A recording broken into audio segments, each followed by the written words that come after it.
165회 광해군. 역사를 기록했던 사관들은 철저하게 객관적인 사고로 중심을 잡고 역사를 기록했을 것입니다. 사관들은 감정에 치우친 것이 아닌 객관적인 사실을 근거로 기록합니다. 우리가 알고 있는 임진왜란의 상식과 지식은 현 재팬과 반도 코리아와의 전쟁입니다. 즉 조일 전쟁이 맞는 표현입니다. 그런데 현 재팬 사람들은 자신들을 포함해서 모든 사서에는 임진왜란으로 기록되어 있습니다. 즉 조선의 영역 안에 있었던 외의 난리라고 합니다. 그런데 어느 누구도 그러면 그 당시 재팬이 코리아의 영토라는 것을 주장하지 않습니다. 대한민국의 국민들은 겉으로 보기에는 똑똑한 것 같지만 모순된 헛똑똑이들로 가득 차 있습니다. 그래서 역사를 잃어버리고 빼앗기는 것입니다. 물론 역사를 빼앗긴 줄도 모르고 있습니다. 세자 책봉. 광해군은 1575년 선주와 후궁 공빈 김씨 사이의 둘째 아들로 태어났다. 이름은 혼이다. 공빈 김씨는 임해군과 광해군 두 아들을 낳고 일찍 세상을 떠났다. 임해군과 광해군은 자식이 없던 의인 황후의 손에서 자랐다. 저번에 선조편에서 임진왜란이 일어나게 된 배경을 설명드렸습니다. 자, 다시 한번 설명을 드려야 될 것 같습니다. 기축옥사. 기축옥사는 정여립의 모반을 꾸민다는 고변으로부터 시작되어 이 기축옥사를 통해 정권을 장악한 서인들이 동인들을 대고 축출하면서 동인들이 서인들에 대한 원한을 가지게 되었습니다. 세자책봉 문제. 그런데 선조대왕의 세자책봉 문제로 서인과 동인이 다시 충돌했는데 이때는 동인이 승리하면서 동인들이 서인들을 물리치고 다시 중앙조정의 실권을 장악했던 것입니다. 자, 이때 정여립의 반란 밀고로 시작된 기축옥사에서 많은 수의 동인이 희생된 것에 대해 앙심을 품고 있었던 동인 세력들이 서인의 고도인 정철의 처리 문제를 놓고 대립하게 되었습니다. 동인의 분열. 자, 이때 세자책봉 문제로 정권을 잡은 동인이 서인의 고도 정철을 처리하는 문제로 충돌하니 동인 중 정철의 처벌에 대한 강경파는 북인이 되고 정철의 처벌에 대한 온건파는 남인이 되었습니다. 이때 선조시대의 전국은 유성룡을 중심으로 한 남인 세력이 주도권을 행사하면서 이항복 등의 중도적인 서인 세력을 보섭하는 가운데 전개되었습니다. 유성룡은 임진왜란 시 선조대왕을 보좌한 재상입니다. 임진왜란을 일으킨 주체 세력을 찾았습니까? 임진왜란을 일으킨 왜란의 그 세력, 그 답이 그냥 앞에 보입니다. 임진왜란을 일으킨 세력은 동인 중에서도 바로 강경파인 북인이었습니다. 세자책봉 문제로 정권을 잡은 동인 세력 중 선조는 정철의 처리에 대한 온건파인 남인과 또는 자신의 이전 지지 기반이었던 서인들을 등용하면서 강경파인 북인과 대립했던 것입니다. 그러면 임진왜란의 승자는 누구였는가? 현재에 조작된 임진왜란에서는 승자는 없습니다. 도대체 종결이 어떻게 되었는지 저도 모르겠습니다. 그러면 실제로 무승부였을까요? 아닙니다. 승자가 있습니다. 임진왜란의 승자는 바로 임진왜란을 일으킨 북인들이었습니다. 왜냐하면 임진왜란의 종결 후에 정시편제를 보면 남인 계열의 사람들이 보이지를 않습니다. 임진왜란을 일으킨 북인들의 승리로 선조의 정치적인 입지는 낮아지고 선조가 그토록 싫어했던 광해군의 입지가 올라갔습니다. 임진왜란의 승자가 누구인지를 판별하려면 아주 간단합니다. 남인들인 유성룡과 이순신의 거취를 보면 알 수 있습니다.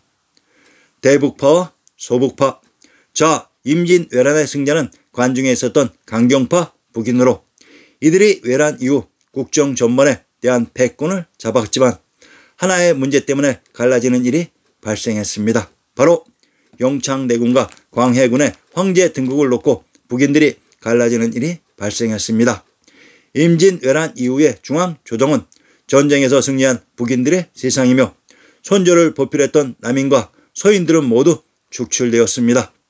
북인 강경파는 조식의 학문을 계승 정인홍, 정여립, 이발, 이산해 등 이들이 임진왜란을 일으킨 주도 세력입니다. 그런데 이들이 임진왜란에서 이기면서 정부군이었던 남인과 서인은 모두 퇴출되었고 이들 북인이 조정의 실권을 장악, 그런데 손주의 뒤를 이을 황제의 등극을 놓고 분열되니 소북은 영창대군 지지파로 총소북과 탁소북이 있으며 대북은 광해군 지지파로 이산에게 육북, 홍여순계 골북, 유목인계 중복이 있었으며 이들은 영창대군과 임목대비 폐위 반대파로 등장합니다. 자, 지금까지의 내용을 정리하면 동인이 기축옥사를 일으켰던 서인인 정철의 처리 문제를 놓고 온건파인 남인과 강경파인 북인으로 갈라졌고 임진왜란을 일으켜 손조를 궁지로 몰아넣고 정권을 장악한 북인들은 또한 황제의 자리를 놓고 영창대군 지지파인 소북과 광해군 지지파인 대북으로 나누어졌고 결국 광해가 황제가 되면서 대북이 정권을 장악했으며 영창대군과 임목대비의 폐위를 두고 대북의 세력이 육북, 골북, 종북으로 갈라졌던 것입니다. 자, 여기까지만 이해하셔도 진정으로 당쟁을 충분히 이해할 수 있습니다. 황제 등극. 선조가 1608년 갑자기 병이 깊어지면서 상황은 광해군에게 유리하게 급반전되었다. 죽음을 앞두고 선조가 광해군에게 왕위를 물려주겠다고 한 것이다. 아무리 적자라도 겨우 2살인 영창대군에게 보위를 물려줄 수는 없었던 것이다. 1608년 2월 1일 선조가 눈을 감자 광해군은 즉위식을 올리고 조선의 15대 왕으로 즉위했다. 위키백과 내용 중에 선조는 아예 노골적으로 명나라의 책봉도 받지 못하면서 세자 행세를 하느냐라며 광해군의 문안조차 받지 않으려 했다고 했습니다. 조선이 명나라라고 했습니다. 누가 어떤 놈들이 이렇게 우리의 역사를 조작한 것일까요? 정신 차려야 됩니다. 임목 대비. 광해군 즉위 후 대북 일파는 영창대군을 제거하기 위한 계략을 꾸미게 되었다. 빌미가 된 것은 1613년에 일어난 칠서의 오기였다. 영창대군은 서인으로 강등된 뒤 이어 강화로 유배되었다. 당시 영창대군의 나이는 겨우 8살이었다. 1614년 영창대군은 아궁이에 불을 지펴 펄펄 끓는 밀실에 갇혀 질식해 죽고 말았다. 한편 어린 자식을 잃고 슬픔에 빠진 임목대비는 마침내 1618년 1월 폐비되어 서궁에 유폐되었다. 대북은 폐비에 반대한 인사들을 모두 조정에서 쫓아내는 등 계속해서 전횡을 저질렀다. 임진왜란을 일으킨 북인의 세력들이 황제의 등극을 놓고 영창대군을 지지하는 소북파와 광해군을 지지하는 대북파로 나뉘었습니다. 그리고 광해군을 지지했던 대북파의 승리로 조정 대권은 모두 대북에게 넘어갔는데 이때 영창대군과 임목대비 폐위를 반대하는 문제로 대북파가 갈라지니 대북은 광해군 지지파로 이산에게 육북, 홍여순계 골북, 유목인계 중북으로 나눠지며 이들은 또한 영창대군과 임목대비 폐위 반대파로 갈라지게 되었던 것입니다. 이 대북파 중 영창대군과 임목대비의 폐비를 강하게 추진했던 이산에게 육북과 홍여순계 골북이 정권을 장악하면서 당쟁이 끝나는 것처럼 보이지만 이는 또다시 불어올 큰 태풍의 전주곡이었습니다. 자, 조정의 패권을 장악한 동인 북인들의 분열을 가까이서 목도하고 있었던 숨겨진 세력들이 결집해서 움직이기 시작했습니다.